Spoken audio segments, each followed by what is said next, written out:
나이 50부터는 친구가 많이 사라져간다. 나이 들면 친구밖에 없다는 건 옛말이다. 가끔 속상할 때 말할 곳이 없어 그렇지 혼자가 제일 편하다. 젊었을 적엔 밤새는 줄도 모르고 수다 떨던 때도 있었다. 근데 나이 드니 다들 각자 인생 사느라 바쁘다. 나이 먹으니 친구가 중요한 게 아니라 돈이 더 중요한 게 아닌가 하는 생각까지 든다. 인연 따라 만나기도 하고 헤어지기도 하는 게 바로 친구 아닐까? 인생 후반전에는 친구 없이도 행복하게 사는 법을 배워야 한다. 근데 나이 들면 왜 주변에 사람이 점점 없어지게 될까? 여기에는 크게 세 가지 이유가 있다. 첫 번째로 사는 모습이 너무도 달라지기 때문이다. 어릴 때는 몰라도 살다 보면 사회적인 위치와 능력이라는 게 달라진다. 또 나이가 들면 자기 주장이 늘어나고 고집도 늘고 살아오면서 느낀 바가 다르다 보니 의견 충돌이 생기게 된다. 그렇게 친구와 자연스럽게 멀어지게 되는 것이다. 두 번째로 옛 친구는 정리되는데 새 친구 사귈 기회는 없기 때문이다. 나이 들수록 친구가 사라지는 건 자연의 이치이며 자연스러운 현상이다. 그러니 나이 50, 60이 넘어가면 굳이 가까이 하려고 노력하지 않고 자연히 옆에 남아있는 사람만 챙기면 된다. 순리에 따라 자연스럽게 멀어지는 친구를 억지로 붙잡으려 노력할 필요가 없다. 마지막으로 돈 문제도 빼놓을 수가 없다. 돈이 없으니 연락을 먼저 하기가 어려워진다. 살아온 환경과 인생에 따라서도 다르고 자식들 어떻게 되냐에 따라서도 관계가 달라진다. 돈도 돈이지만 체력적인 부분도 무시할 수가 없다. 그래서 이런저런 이유들로 나이 들고 보니 친구가 별 필요 없다는 생각을 했던 것 같다. 근데 그렇다면 아무도 만나지 말고 사는 게 맞을까? 이제부터는 책 살아갈 날들을 위한 공부에서 철학자들이 건네는 인생의 조언을 함께 배워보자. 친구가 끊이지 않는 사람이 되고 싶다면 기억해야 할 세 가지. 친구를 만들고 또 그 관계를 유지하는 건 생각만큼 쉽지 않다. 특히 친구를 만드는 것보다 관계를 잘 유지하기가 더욱 어렵다. 서로의 경험이 다른 상황에서 오로지 편함만을 기대하기 때문에 일어나는 문제일 거다. 친구의 의견을 존중하고 또 이해하면서 새로운 경험을 함께 만들어야 하는 과정이 만만치 않다. 친구를 어떻게 만들고 또 지내야 할까? 친구가 되고 싶다면 낄 때 끼고 빠질 때 빠질 줄 아는 일종의 센스가 필요하다. 그렇다면 무엇을 두고 낄 때 끼고 빠질 때 빠져야 잘한다라는 말을 들을 수 있을까? 맹자는 세 가지를 말한다. 첫째, 나이가 많음을 내세우지 말 것. 둘째, 신분의 우위를 내세우지 말 것. 셋째, 친족의 우위를 내세우지 말 것. 참으로 신기하다. 수천 년 전에도 2023년을 살아가는 오늘날 우리가 여전히 겪고 있는 문제를 겪었다니 말이다. 나이가 많다면서 말을 함부로 하는 사람, 자신의 직위가 높다고 거들먹거리는 사람, 우리 아버지가 누군지 알아? 라면서 자신의 친족 관계에 우위를 뽐내는 사람, 그런 사람들과 관계를 맺고 싶은 사람은 예나 지금이나 단 한 명도 없을 거다. 맹자는 세 가지로 말했으나 사실은 단 하나의 화두를 우리에게 던진 것 아닐까? 그건 바로 친구 앞에서는 그 어느 것도 내세우려는 마음을 갖지 말 것이라는 거다. 나이가 많다고, 지위가 높다고, 배경이 든든하다고 자랑하는 순간 모든 인간관계가 끝이 나는 것이라는 사실. 이것만 알아도 주변에 좋은 사람들이 다가온다. 다가온 사람과 평화로운 인간관계를 맺을 수도 있다. 물론 이렇게 친구를 만들고 관계를 유지한다는 것은 노력이 필요한 과정이라는 점도 인정한다. 당연히 어려운 일이니까. 하지만 친구를 만들기 위해서는 내세움을 덜어낸 우리가 먼저 적극적으로 다가가야 할 것이고 상대방에게 관심을 가지고 존중해야 하며 결국 서로 솔직하게 대화할 수 있는 분위기를 만들어야 한다. 절제와 배려, 이 두 가지를 염두에 두면서 살아간다면 어느새 주변에는 좋은 사람들로 가득해질 것이다. 맹자의 가르침을 통해 자신의 주변부터 존중하고 배려해보면 어떨까? 상대방을 귀하게 여겼을 때 우리에게 돌아오는 것은 존경일 테니까. 나이 40에 미움을 받는다면 끝장이다. 공자가 말했다.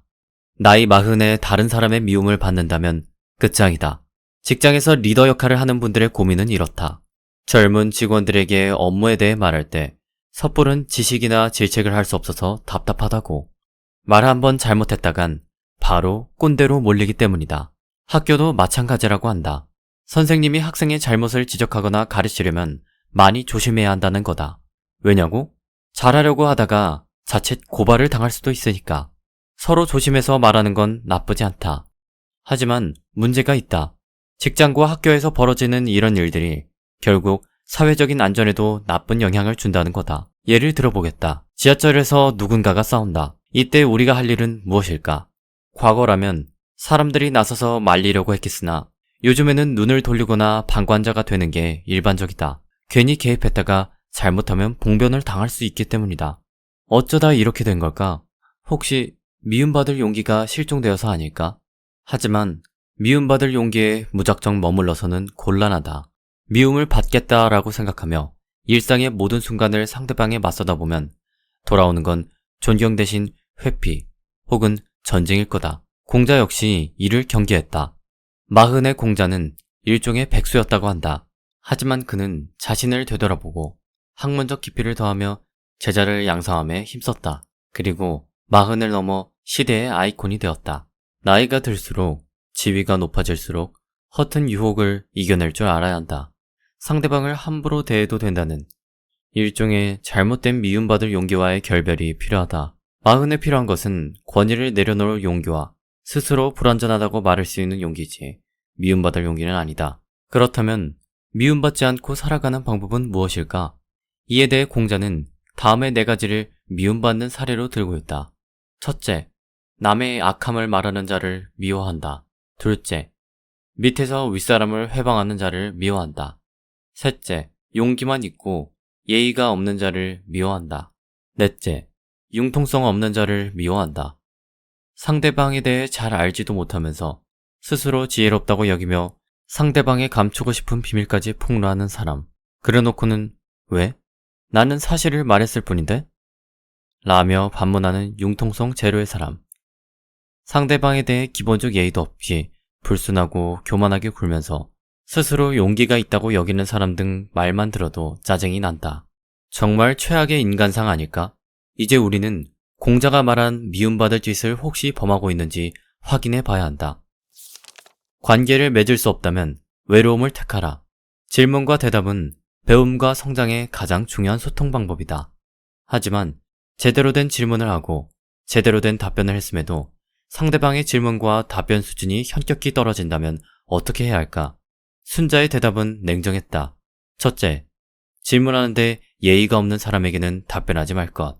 둘째, 늘 퉁명스럽게 답변하는 자에게는 굳이 질문하지 말 것. 즉, 말이 거친 사람으로부터 답을 듣지 말라는 뜻이다. 또, 늘 다투려는 기색이 있는 사람과는 아예 대화도 시도하지 말라는 것이다.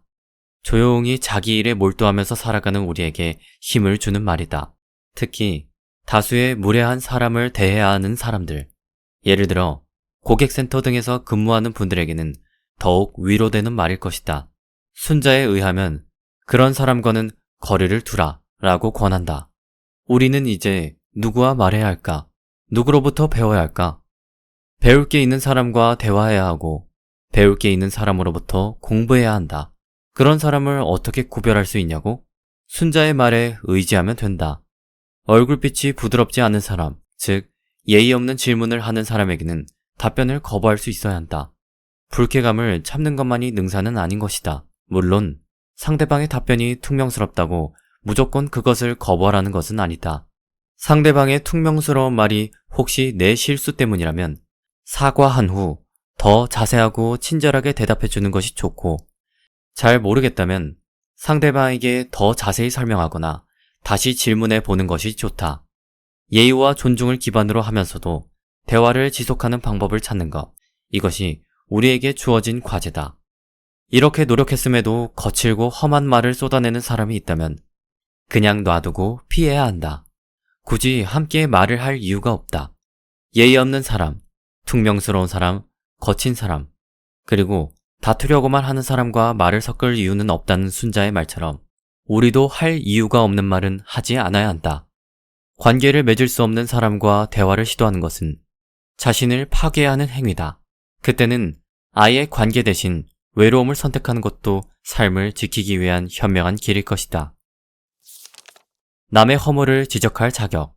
잘 알지도 못하면서 누군가를 판단하는 것만큼 오만하고 무식한 짓이 또 있을까?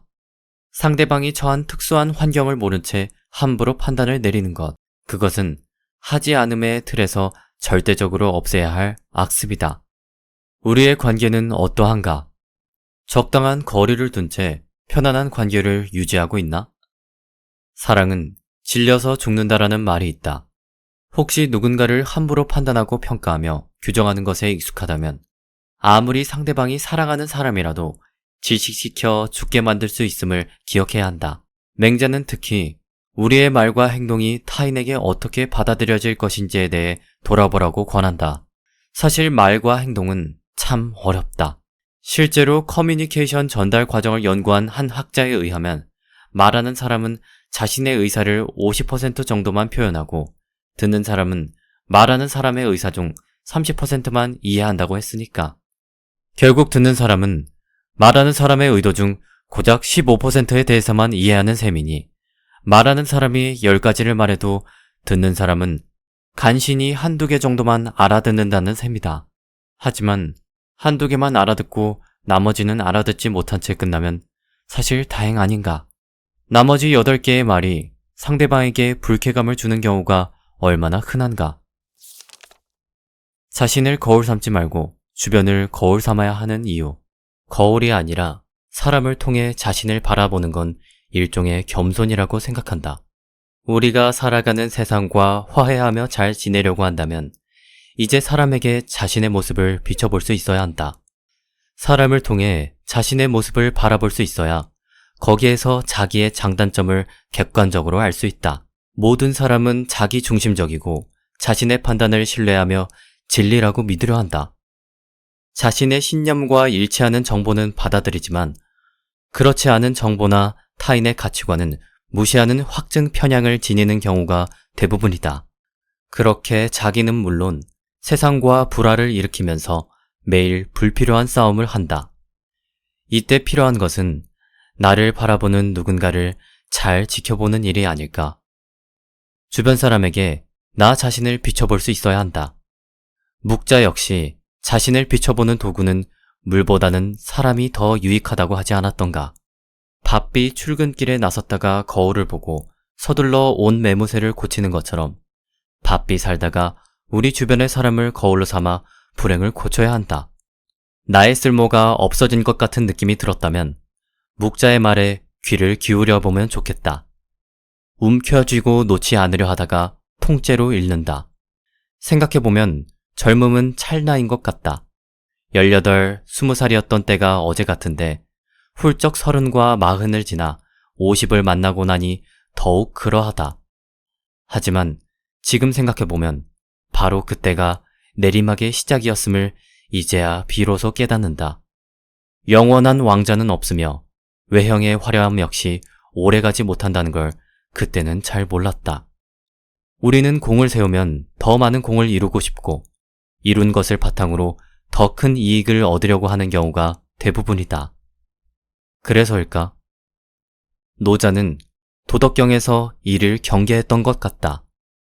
자기가 할 일을 했으면 더 잘할 수 있는 누군가에게 물려주고 물러나라고 말이다. 현재 가지고 있는 것에 만족하고 더 많은 것에 욕심을 부리지 말라는 깨달음을 주려고 했던 것이다. 하늘이 생각하는 도라는 것은 겨울이 가야 봄이 오듯 물러남이 있을 때 비로소 들어옴이 있음을 말하려 했던 것이다. 인생이 이와 같음에도 우리는 돈에 집착하고 명예를 추구하면서 하루하루를 고통 속에서 살아가고 있다. 어리석은 인간은 움켜쥐고 놓지 않으려 하니 가진 것을 송두리째 잃을 수밖에 없다. 이미 부귀나 재물, 명예를 갖고 있다면 갖고 있다는 사실 자체를 잊어버리는 게 좋다. 대단한 업적을 쌓았다면 그 업적이 기억나지 않도록 처신하는 것. 그것이 바로 노자가 우리에게 조언하고자 하는 점이다. 나다움을 지키기 위해 때로는 도망쳐야 할 때가 있다. 맹자의 집은 묘지 근처였다고 한다. 맹자가 어렸을 때 묘지에서 벌어지는 일을 보면서 놀고 뛰며 또한 물었다. 이에 맹자의 어머니는 생각했다. 이곳은 자식을 살게 할 곳이 아니다. 그리하여 시장 근처로 이사하였는데 맹자는 이제 장사꾼 흉내를 내며 놀았다. 맹자의 어머니가 또 생각했다. 여기도 자식을 살게 할 곳이 아니다. 이번엔 집을 학교 근처로 이사했다. 그러자 맹자는 예의를 갖추는 의식을 따라하며 놀게 되었다. 이에 비로소 맹자의 어머니가 안도했다. 참으로 나의 아들을 살게 할 만한 곳이다. 어쨌거나 이 이야기는 오랜 시간이 훌쩍 지난 지금에도 생각하게 하는 바가 크다. 살아보니 알겠다. 어디에 사는지가 결국 자신을 만들게 될 수밖에 없다는 것을 말이다. 또 더 중요한 것은 주변의 사람들을 누구로 채우느냐가 나를 결정한다고 생각한다. 우리는 자기 자신을 어디에 두고 있을까? 향기를 낼 수 있는 장소에 두고 있나? 아니면 악취를 내는 곳에 머물러 있나? 악취가 나는 곳에 자신을 두지 않으려는 노력이 필요하다. 어떻게 해서든 좋은 향기를 품은 사람이 될 수 있도록 누군가에게 그늘을 주고 열매를 주는 나무와 같은 사람이 되도록 자신의 장소를 찾아야 한다. 쉰 냄새가 나서 파리가 들끓는 사람이 되어선 안 된다. 좋은 곳에 살아야 한다. 좋은 사람이 많은 곳 말이다. 좋은 사람이 많은 곳을 찾아야 하고 좋은 사람들이 흔쾌히 다가올 수 있도록 자기 자신이 좋은 사람이 되어야 한다. 좋은 곳에 살아야 하는 이유, 아니 좋은 사람과 함께 해야 하는 이유는 결국 나에게 무엇인가 선한 영향력을 행사하는 사람을 어떻게 해서든지 가까이 두기 위함이라는 것이다. 내가 약해지거나 삐뚤어지는 것을 막아 괜찮은 사람으로 세상에 나아갈 수 있게 말이다. 나를 지키고 싶다면 도망쳐라. 나쁜 사람이 곁에 있다면, 누군가 당신에게 부정적인 영향을 끼치고 있다면, 주위의 사람이 변할 것 같지 않다면 묵묵히 버티지 말고 도망가야 한다. 그런 다음 이제 좋은 사람이 있는 좋은 장소를 찾아라. 그래야 나다움을 지킬 수 있다. 지금 당신의 주변에는 어떤 사람이 있는가? 나이가 들어간다. 40이 되고 50을 눈앞에 둔다. 나이가 들수록 홀가분해져야 할 텐데 실상은 그 반대다. 딱히 가진 게 많지도 않은데 뭔가 잃을까봐, 실패할까봐 자꾸 주저하게 되는 것 같다. 인생은 점점 길어지고만 있음에도 용기를 내지 못하고 있는 자리에서 머뭇거리고만 있는다. 하지만 이제 이전과 달리 조금 더 용기를 내서 새로운 일에 도전하면서 살아도 괜찮다. 물론 그 과정에서 어쩌면 우리가 갖고 있던, 정말 중요하다고 생각했던 그 무엇을 내려놓아야 할지도 모르겠다. 그렇지만 그래도 괜찮다. 아니, 그래야만 한다. 이 평범한 사실을 외면해서는 새로운 삶을 살아가는 우리의 공부는 그리 만족스럽지 못할지도 모르기 때문이다. 지금까지의 글은 책 살아갈 날들을 위한 공부에서 가져왔다. 나이를 좀 더 먹으면 사는 게 조금은 쉬워지지 않을까 생각했던 날들도 있다. 하지만 삶이라는 게 그렇게 내 맘대로 호락호락하지만은 않았던 것 같다. 누군가에게 매달려 내가 가야 할 길을 묻고 싶었던 적도 많았다. 하지만 현실에서 인생 선배를 찾기란 참 어려운 법이다. 나이가 들면서 주변 사람들은 사라져가고 길을 물을 사람조차 없었다.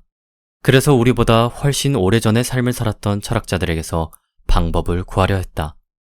나이가 들수록 왜 배워야 하는지, 돈과 명예가 있어도 공허하고 외로운 이유는 뭔지, 이제 조금은 어깨에 짐을 내려놓아도 좋은지, 책 속의 철학자들에게서 답을 찾았다. 그리고 나이가 들면서 어떻게 세상을 바라보고 주변 사람들과 어떤 관계를 맺으며 살아야 할지 내 나름의 답도 얻게 되었다. 동양 철학 공부를 통해 마음 공부를 하면서 몸도 마음도 튼튼하게 가꾸어 나가고 싶은 분들은 책 살아갈 날들을 위한 공부를 한 번쯤 읽어볼 것을 추천해드리고 싶다. 나이 50부터는 친구가 많이 사라져간다. 나이 들면 친구밖에 없다는 건 옛말이다. 가끔 속상할 때 말할 곳이 없어 그렇지 혼자가 제일 편하다. 젊었을 적엔 밤새는 줄도 모르고 수다 떨던 때도 있었다. 근데 나이 드니 다들 각자 인생 사느라 바쁘다. 나이 먹으니 친구가 중요한 게 아니라 돈이 더 중요한 게 아닌가 하는 생각까지 든다. 인연따라 만나기도 하고 헤어지기도 하는 게 바로 친구 아닐까? 인생 후반전에는 친구 없이도 행복하게 사는 법을 배워야 한다. 근데 나이 들면 왜 주변에 사람이 점점 없어지게 될까? 여기에는 크게 3가지 이유가 있다. 첫 번째로 사는 모습이 너무도 달라지기 때문이다. 어릴 때는 몰라도 살다 보면 사회적인 위치와 능력이란 게 달라진다. 또 나이가 들면 자기 주장이 늘어나고 고집도 늘고 살아오면서 느낀 바가 다르다 보니 의견 충돌이 생기게 된다. 그렇게 친구와 자연스럽게 멀어지게 되는 것이다. 두 번째로 옛 친구는 정리되는데 새 친구 사귈 기회는 없기 때문이다. 나이 들수록 친구가 사라지는 건 자연의 이치이며 자연스러운 현상이다. 그러니 나이 50, 60이 넘어가면 굳이 가까이 하려고 노력하지 않고 자연히 옆에 남아있는 사람만 챙기면 된다. 순리에 따라 자연스럽게 멀어지는 친구를 억지로 붙잡으려 노력할 필요가 없다. 마지막으로 돈 문제도 빼놓을 수가 없다. 돈이 없으니 연락을 먼저 하기가 어려워진다. 살아온 환경과 인생에 따라서도 다르고 자식들 어떻게 되냐에 따라서도 관계가 달라진다. 돈도 돈이지만 체력적인 부분도 무시할 수가 없다. 그래서 이런저런 이유들로 나이 들고 보니 친구가 별 필요 없다는 생각을 했던 것 같다. 근데 그렇다면 아무도 만나지 말고 사는 게 맞을까? 몸과 마음 모두 건강하게 나이 들어가려면 우리는 어떻게 살아야 할까? 이제부터는 책 살아갈 날들을 위한 공부에서 철학자들이 건네는 인생의 조언을 함께 배워보자. 친구가 끊이지 않는 사람이 되고 싶다면 기억해야 할 3가지. 친구를 만들고 또 그 관계를 유지하는 건 생각만큼 쉽지 않다. 특히 친구를 만드는 것보다 관계를 잘 유지하기가 더욱 어렵다. 서로의 경험이 다른 상황에서 오로지 편함만을 기대하기 때문에 일어나는 문제일 거다. 친구의 의견을 존중하고 또 이해하면서 새로운 경험을 함께 만들어야 하는 과정이 만만치 않다. 친구를 어떻게 만들고 또 지내야 할까? 친구가 되고 싶다면 낄 때 끼고 빠질 때 빠질 줄 아는 일종의 센스가 필요하다. 그렇다면 무엇을 두고 낄 때 끼고 빠질 때 빠져야 잘한다라는 말을 들을 수 있을까? 맹자는 3가지를 말한다. 첫째, 나이가 많음을 내세우지 말 것. 둘째, 신분의 우위를 내세우지 말 것. 셋째, 친족의 우위를 내세우지 말 것. 참으로 신기하다. 수천 년 전에도 2023년을 살아가는 오늘날 우리가 여전히 겪고 있는 문제를 겪었다니 말이다. 나이가 많다면서 말을 함부로 하는 사람, 자신의 직위가 높다고 거들먹거리는 사람, 우리 아버지가 누군지 알아? 라면서 자신의 친족관계에 우위를 뽐내는 사람, 그런 사람들과 관계를 맺고 싶은 사람은 예나 지금이나 단 한 명도 없을 거다. 맹자는 3가지로 말했으나 사실은 단 하나의 화두를 우리에게 던진 것 아닐까?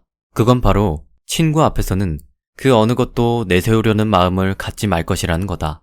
나이가 많다고, 지위가 높다고, 배경이 든든하다고 자랑하는 순간 모든 인간관계가 끝이 나는 것이라는 사실. 이것만 알아도 주변에 좋은 사람들이 다가온다. 다가온 사람과 평화로운 인간관계를 맺을 수도 있다. 물론 이렇게 친구를 만들고 관계를 유지한다는 것은 노력이 필요한 과정이라는 점도 인정한다. 당연히 어려운 일이니까. 하지만 친구를 만들기 위해서는 내세움을 덜어낸 우리가 먼저 적극적으로 다가가야 할 것이고 상대방에게 관심을 가지고 존중해야 하며 결국 서로 솔직하게 대화할 수 있는 분위기를 만들어야 한다. 절제와 배려, 이 2가지를 염두에 두면서 살아간다면 어느새 주변에는 좋은 사람들로 가득해질 것이다. 맹자의 가르침을 통해 자신의 주변부터 존중하고 배려해보면 어떨까? 상대방을 귀하게 여겼을 때 우리에게 돌아오는 것은 존경일 테니까. 나이 40에 미움을 받는다면 끝장이다. 공자가 말했다. 나이 40에 다른 사람의 미움을 받는다면 끝장이다. 직장에서 리더 역할을 하는 분들의 고민은 이렇다. 젊은 직원들에게 업무에 대해 말할 때 섣부른 지식이나 질책을 할 수 없어서 답답하다고. 말 한번 잘못했다간 바로 꼰대로 몰리기 때문이다. 학교도 마찬가지라고 한다. 선생님이 학생의 잘못을 지적하거나 가르치려면 많이 조심해야 한다는 거다. 왜냐고? 잘하려고 하다가 자칫 고발을 당할 수도 있으니까. 서로 조심해서 말하는 건 나쁘지 않다. 하지만 문제가 있다. 직장과 학교에서 벌어지는 이런 일들이 결국 사회적인 안전에도 나쁜 영향을 준다는 거다. 예를 들어보겠다. 지하철에서 누군가가 싸운다. 이때 우리가 할 일은 무엇일까? 과거라면 사람들이 나서서 말리려고 했겠으나 요즘에는 눈을 돌리거나 방관자가 되는 게 일반적이다. 괜히 개입했다가 잘못하면 봉변을 당할 수 있기 때문이다. 어쩌다 이렇게 된 걸까? 혹시 미움받을 용기가 실종되어서 아닐까? 하지만 미움받을 용기에 무작정 머물러서는 곤란하다. 미움을 받겠다라고 생각하며 일상의 모든 순간을 상대방에 맞서다 보면 돌아오는 건 존경 대신 회피 혹은 전쟁일 거다. 공자 역시 이를 경계했다. 마흔의 공자는 일종의 백수였다고 한다. 하지만 그는 자신을 되돌아보고 학문적 깊이를 더하며 제자를 양성함에 힘썼다. 그리고 마흔을 넘어 시대의 아이콘이 되었다. 나이가 들수록 지위가 높아질수록 허튼 유혹을 이겨낼 줄 알아야 한다. 상대방을 함부로 대해도 된다는 일종의 잘못된 미움받을 용기와의 결별이 필요하다. 마흔에 필요한 것은 권위를 내려놓을 용기와 스스로 불완전하다고 말할 수 있는 용기지 미움받을 용기는 아니다. 그렇다면 미움받지 않고 살아가는 방법은 무엇일까? 이에 대해 공자는 다음의 4가지를 미움받는 사례로 들고 있다. 첫째, 남의 악함을 말하는 자를 미워한다. 둘째, 밑에서 윗사람을 회방하는 자를 미워한다. 셋째, 용기만 있고 예의가 없는 자를 미워한다. 넷째, 융통성 없는 자를 미워한다. 상대방에 대해 잘 알지도 못하면서 스스로 지혜롭다고 여기며 상대방의 감추고 싶은 비밀까지 폭로하는 사람. 그래놓고는 왜? 나는 사실을 말했을 뿐인데? 라며 반문하는 융통성 제로의 사람. 상대방에 대해 기본적 예의도 없이 불순하고 교만하게 굴면서 스스로 용기가 있다고 여기는 사람 등 말만 들어도 짜증이 난다. 정말 최악의 인간상 아닐까? 이제 우리는 공자가 말한 미움받을 짓을 혹시 범하고 있는지 확인해 봐야 한다. 관계를 맺을 수 없다면 외로움을 택하라. 질문과 대답은 배움과 성장의 가장 중요한 소통 방법이다. 하지만 제대로 된 질문을 하고 제대로 된 답변을 했음에도 상대방의 질문과 답변 수준이 현격히 떨어진다면 어떻게 해야 할까? 순자의 대답은 냉정했다. 첫째, 질문하는데 예의가 없는 사람에게는 답변하지 말 것. 둘째, 늘 퉁명스럽게 답변하는 자에게는 굳이 질문하지 말 것. 즉, 말이 거친 사람으로부터 답을 듣지 말라는 뜻이다. 또, 늘 다투려는 기색이 있는 사람과는 아예 대화도 시도하지 말라는 것이다.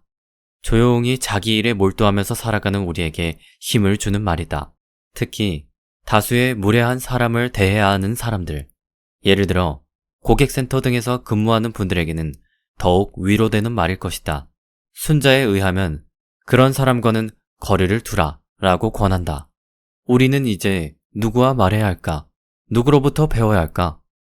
배울 게 있는 사람과 대화해야 하고 배울 게 있는 사람으로부터 공부해야 한다. 그런 사람을 어떻게 구별할 수 있냐고? 순자의 말에 의지하면 된다.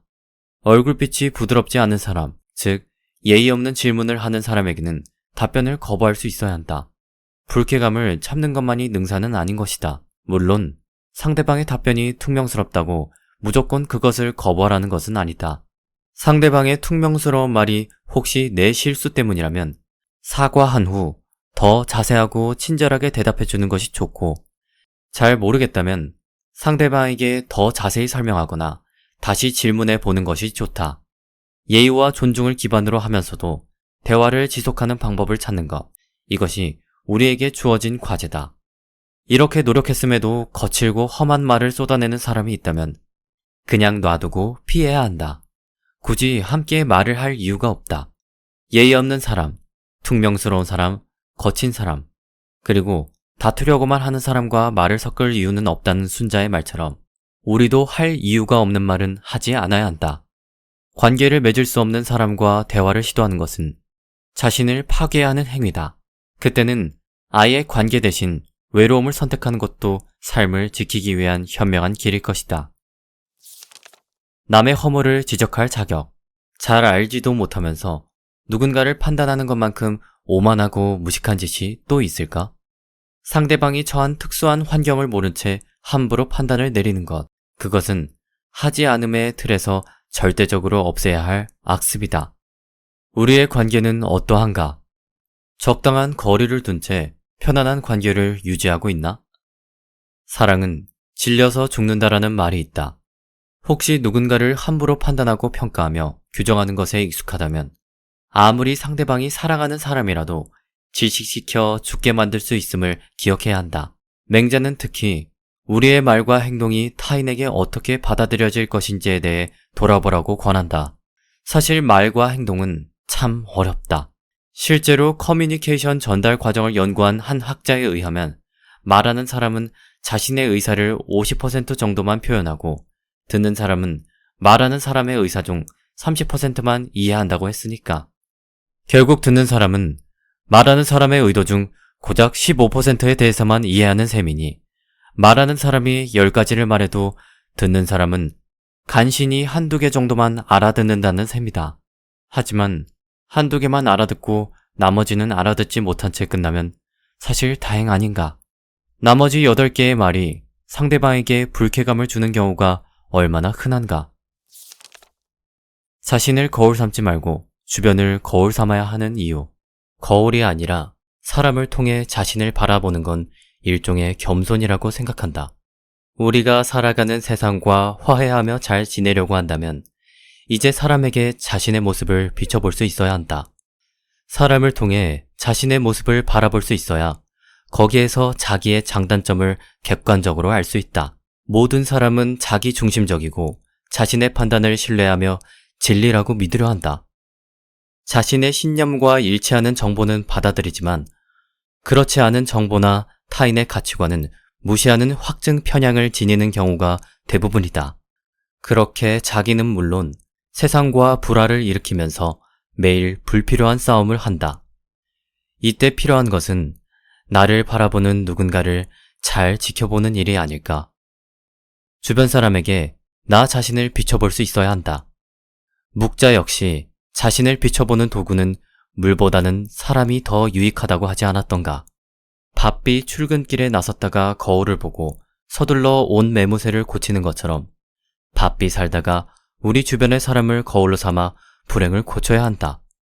나의 쓸모가 없어진 것 같은 느낌이 들었다면 묵자의 말에 귀를 기울여 보면 좋겠다. 움켜쥐고 놓지 않으려 하다가 통째로 잃는다. 생각해보면 젊음은 찰나인 것 같다. 18, 20살이었던 때가 어제 같은데 훌쩍 30과 40을 지나 50을 만나고 나니 더욱 그러하다. 하지만 지금 생각해보면 바로 그때가 내리막의 시작이었음을 이제야 비로소 깨닫는다. 영원한 왕자는 없으며 외형의 화려함 역시 오래가지 못한다는 걸 그때는 잘 몰랐다. 우리는 공을 세우면 더 많은 공을 이루고 싶고 이룬 것을 바탕으로 더 큰 이익을 얻으려고 하는 경우가 대부분이다. 그래서일까? 노자는 도덕경에서 이를 경계했던 것 같다. 자기가 할 일을 했으면 더 잘할 수 있는 누군가에게 물려주고 물러나라고 말이다. 현재 가지고 있는 것에 만족하고 더 많은 것에 욕심을 부리지 말라는 깨달음을 주려고 했던 것이다. 하늘이 생각하는 도라는 것은 겨울이 가야 봄이 오듯 물러남이 있을 때 비로소 들어옴이 있음을 말하려 했던 것이다. 인생이 이와 같음에도 우리는 돈에 집착하고 명예를 추구하면서 하루하루를 고통 속에서 살아가고 있다. 어리석은 인간은 움켜쥐고 놓지 않으려 하니 가진 것을 송두리째 잃을 수밖에 없다. 이미 부귀나 재물, 명예를 갖고 있다면 갖고 있다는 사실 자체를 잊어버리는 게 좋다. 대단한 업적을 쌓았다면 그 업적이 기억나지 않도록 처신하는 것. 그것이 바로 노자가 우리에게 조언하고자 하는 점이다. 나다움을 지키기 위해 때로는 도망쳐야 할 때가 있다. 맹자의 집은 묘지 근처였다고 한다. 맹자가 어렸을 때 묘지에서 벌어지는 일을 보면서 놀고 뛰며 또한 물었다. 이에 맹자의 어머니는 생각했다. 이곳은 자식을 살게 할 곳이 아니다. 그리하여 시장 근처로 이사하였는데 맹자는 이제 장사꾼 흉내를 내며 놀았다. 맹자의 어머니가 또 생각했다. 여기도 자식을 살게 할 곳이 아니다. 이번엔 집을 학교 근처로 이사했다. 그러자 맹자는 예의를 갖추는 의식을 따라하며 놀게 되었다. 이에 비로소 맹자의 어머니가 안도했다. 참으로 나의 아들을 살게 할 만한 곳이다. 어쨌거나 이 이야기는 오랜 시간이 훌쩍 지난 지금에도 생각하게 하는 바가 크다. 살아보니 알겠다. 어디에 사는지가 결국 자신을 만들게 될 수밖에 없다는 것을 말이다. 또 더 중요한 것은 주변의 사람들을 누구로 채우느냐가 나를 결정한다고 생각한다. 우리는 자기 자신을 어디에 두고 있을까? 향기를 낼 수 있는 장소에 두고 있나? 아니면 악취를 내는 곳에 머물러 있나? 악취가 나는 곳에 자신을 두지 않으려는 노력이 필요하다. 어떻게 해서든 좋은 향기를 품은 사람이 될 수 있도록 누군가에게 그늘을 주고 열매를 주는 나무와 같은 사람이 되도록 자신의 장소를 찾아야 한다. 쉰 냄새가 나서 파리가 들끓는 사람이 되어선 안 된다. 좋은 곳에 살아야 한다. 좋은 사람이 많은 곳 말이다. 좋은 사람이 많은 곳을 찾아야 하고 좋은 사람들이 흔쾌히 다가올 수 있도록 자기 자신이 좋은 사람이 되어야 한다. 좋은 곳에 살아야 하는 이유, 아니 좋은 사람과 함께 해야 하는 이유는 결국 나에게 무엇인가 선한 영향력을 행사하는 사람을 어떻게 해서든지 가까이 두기 위함이라는 것이다. 내가 약해지거나 삐뚤어지는 것을 막아 괜찮은 사람으로 세상에 나아갈 수 있게 말이다. 나를 지키고 싶다면 도망쳐라. 나쁜 사람이 곁에 있다면, 누군가 당신에게 부정적인 영향을 끼치고 있다면, 주위의 사람이 변할 것 같지 않다면 묵묵히 버티지 말고 도망가야 한다. 그런 다음 이제 좋은 사람이 있는 좋은 장소를 찾아라. 그래야 나다움을 지킬 수 있다. 지금 당신의 주변에는 어떤 사람이 있는가? 나이가 들어간다. 40이 되고 50을 눈앞에 둔다. 나이가 들수록 홀가분해져야 할 텐데 실상은 그 반대다. 딱히 가진 게 많지도 않은데 뭔가 잃을까봐, 실패할까봐 자꾸 주저하게 되는 것 같다. 인생은 점점 길어지고만 있음에도 용기를 내지 못하고 있는 자리에서 머뭇거리고만 있는다. 하지만 이제 이전과 달리 조금 더 용기를 내서 새로운 일에 도전하면서 살아도 괜찮다. 물론 그 과정에서 어쩌면 우리가 갖고 있던, 정말 중요하다고 생각했던 그 무엇을 내려놓아야 할지도 모르겠다. 그렇지만 그래도 괜찮다. 아니, 그래야만 한다. 이 평범한 사실을 외면해서는 새로운 삶을 살아가는 우리의 공부는 그리 만족스럽지 못할지도 모르기 때문이다. 지금까지의 글은 책 살아갈 날들을 위한 공부에서 가져왔다. 나이를 좀 더 먹으면 사는 게 조금은 쉬워지지 않을까 생각했던 날들도 있다. 하지만 삶이라는 게 그렇게 내 맘대로 호락호락하지만은 않았던 것 같다. 누군가에게 매달려 내가 가야 할 길을 묻고 싶었던 적도 많았다. 하지만 현실에서 인생 선배를 찾기란 참 어려운 법이다. 나이가 들면서 주변 사람들은 사라져가고 길을 물을 사람조차 없었다. 그래서 우리보다 훨씬 오래전의 삶을 살았던 철학자들에게서 방법을 구하려 했다. 나이가 들수록 왜 배워야 하는지, 돈과 명예가 있어도 공허하고 외로운 이유는 뭔지, 이제 조금은 어깨의 짐을 내려놓아도 좋은지, 책 속의 철학자들에게서 답을 찾았다. 그리고 나이가 들면서 어떻게 세상을 바라보고 주변 사람들과 어떤 관계를 맺으며 살아야 할지 내 나름의 답도 얻게 되었다. 동양 철학 공부를 통해 마음 공부를 하면서 몸도 마음도 튼튼하게 가꾸어 나가고 싶은 분들은 책 살아갈 날들을 위한 공부를 한 번쯤 읽어볼 것을 추천해드리고 싶다.